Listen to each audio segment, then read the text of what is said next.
Getting ready for this new year? Setting a fresh reading goal?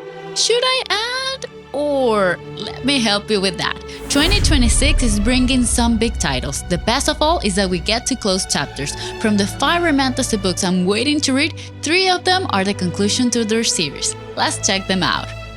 But before we continue, help me make more episodes. How? Buy me a coffee to support my small channel. Let's keep the book talk going. From TikTok sensation The Rose Bargain comes its sequel and finale, The Thorn Queen. In this story, Sasha Payton Smith mixes fantasy with the world of debutantes. I still struggle with this debutante concept, but if you're up for a battle of tiaras, betrayal, and what comes after you have to play the dutiful role of a wife and queen, you might want to check out this book. Ivy has a big enterprise ahead of her if she wants to stop the fake cruelty, save her loved ones, and be with her true better half. Another series that has given much talk is Rachel Snyder's Fire and Metal. It all starts in Metal Slinger. This is a story where everything that can go wrong does. It has some confusing schemes, but I still appreciate the surprising twists. I definitely want to know what is the true version of the things here. So you bet I'll be reading its grand conclusion, Light Wielder. If you're into love triangles, betrayals, and having to rethink everything you suspected, this is a book for you. And the book I'm probably most excited about is Igniting Furnace. At the end of last year, author Ivy Asher revealed the cover and title for this sequel of Spark the Flames. And let me tell you something, when I reread the latter, I think I came across to what will be the title for the 3rd installment. Who knows when that one will come? Anyway, this series, or at least its beginning, because we don't know exactly how the story will progress yet, was probably one of the stories that I enjoyed the most in 2025. It is also part of my dragon special video. If you're curious about this mythological creature, check it out. It's a journey through romantasy books that have dragons at their core. I'll be leaving the link below. Back to Asher. I'm really excited / anxious to get my hands on this sequel.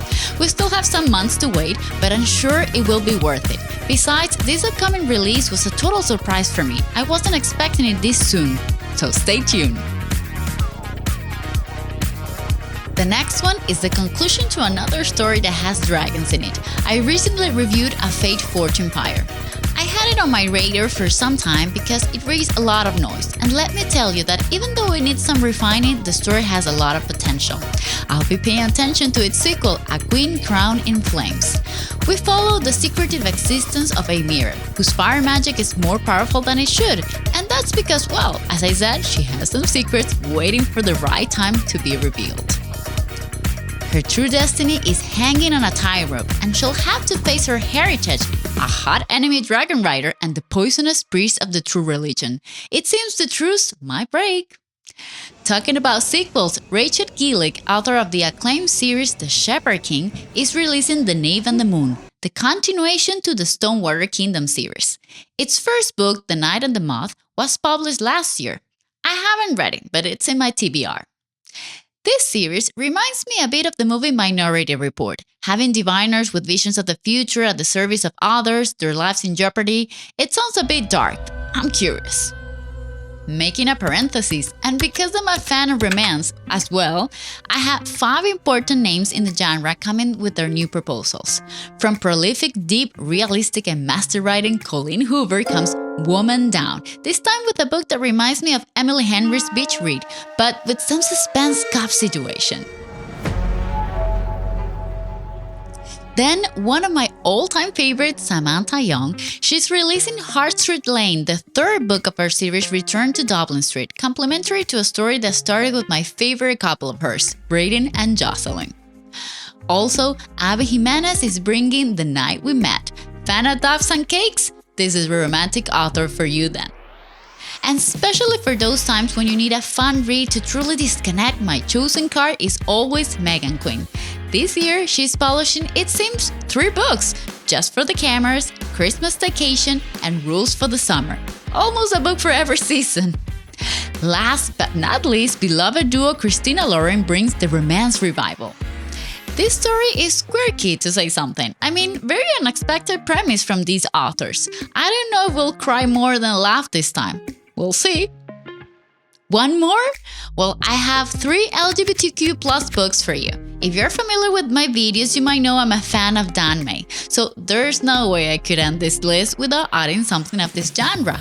We're expecting news from Case File Compendium. I'm not sure we'll see 1 or 2 books, the 7th for sure. I'm already catching up. Also, from Alexis Hall comes Father Material. The first installment in this series, Boyfriend Material, was one of the books who introduced me and hooked me to a more diverse reading, so I've always cherished everything that follows it. And lastly, the series Forging Silver into Stars is coming to an end with Sparking Fire Out of Fate.